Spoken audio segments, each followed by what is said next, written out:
Good morning, everyone. Happy Friday. Jeanette Biro here. I'm a medium and a channeler, and welcome to your weekday daily card reading where we dive into the cards, see what's in store with a message from Spirit.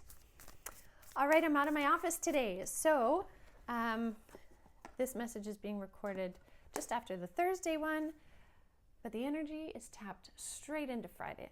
So I'm using the Spirit Animal Oracle by Colette Baron-Reid. So let's see what the messages are as we step into this weekend. We are just about into the energy of February, officially, second month of the year. You know, I want to say, what's really interesting is, I know I did the February energy update already, and if you missed that, go check it out on the podcast. But there's a shift in energy with February also that I want to talk about. And January sort of presented itself or unfolded like that of a Tower card. A lot of crumblings, a lot of surfacings, a lot of like, whoa, whoa, whoa, whoa, what's going on a lot of different levels, right? A lot of people getting sick right now, a lot of things happening on media, a lot of things happening in governments. Like everywhere you look, it's just like tower, tower, tower, okay?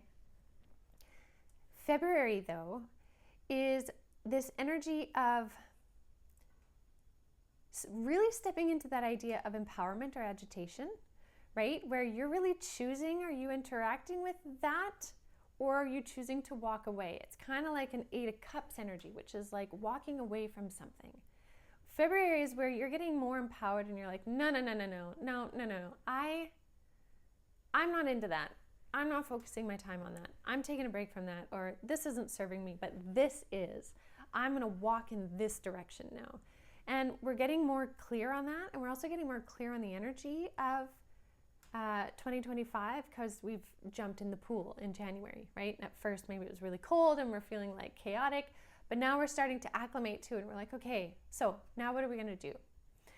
So I say that because I think this weekend energy has a bit of an uplift to it, and maybe for some of you, it might be like a clarity also. Like getting your head above water from whatever chaos you were maybe feeling before in this momentum.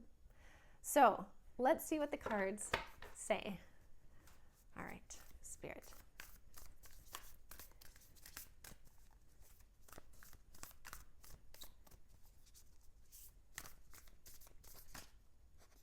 Yeah, they're showing me, oh, that's interesting. They're showing me like an animal coming out of a hole, almost like Groundhog Day. Are we near Groundhog Day? I can't remember when Groundhog Day is. Does that happen in February? But they're showing me that, like an animal coming out of hibernation, coming out of a hole and being like, okay, here we go. What's actually happening, right? Like a renewed sense of clarity. And so the first card that came out, kind of as a jumper, but I caught it, was the Seahorse Spirit. It says, watch and wait. So I think this is really neat energy for February. It's kind of like watch and wait what happens.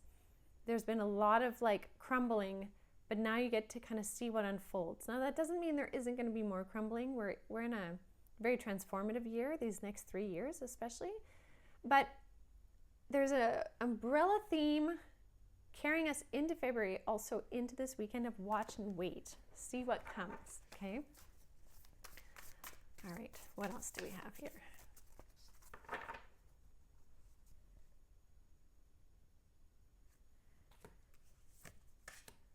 Oh, isn't that interesting?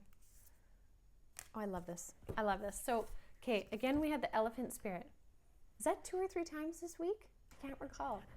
Elephant Spirit, learn from the past. So again, it's like reviewing what you've learned, but kind of like with yesterday's message, don't start to take away from who you are now. Take everything you learned and empower yourself from that so that you can move forward.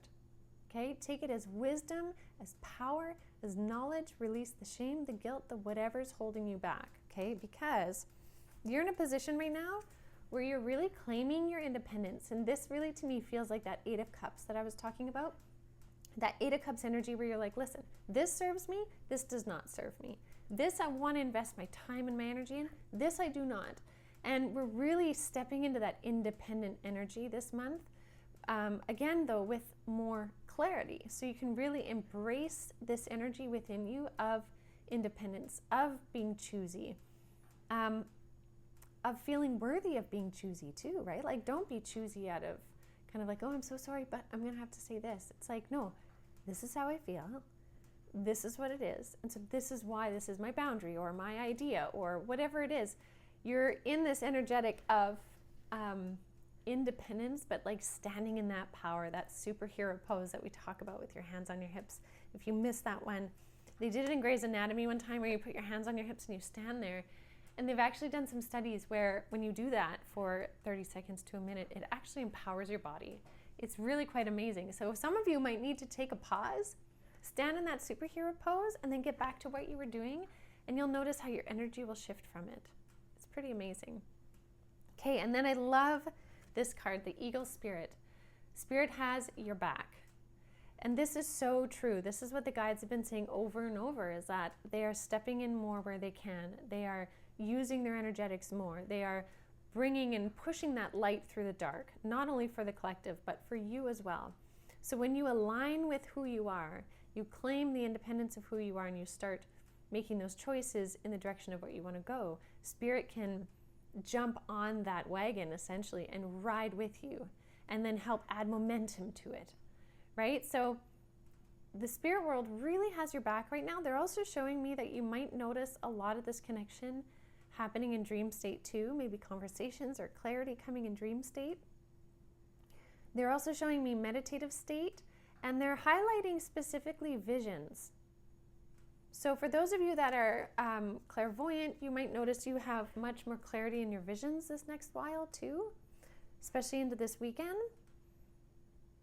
So this weekend has like a lot of themes. There's a watch and wait energy, but there's a very independent energy where you are owning who you are from your past and standing in your power of who you are now, and really knowing that Spirit has your back. It's like this trinity of empowerment, and you're in the middle, right? There's the independence, the lessons from your past, and the wisdom, and the spirit world has your back. So you're standing in this real neat trinity of empowerment, and it's what you do with it this weekend. So I'd be curious, what kind of things fall into your path this weekend? What synchronistic alignments happen where, you either meet somebody or opportunities come at the exact right time?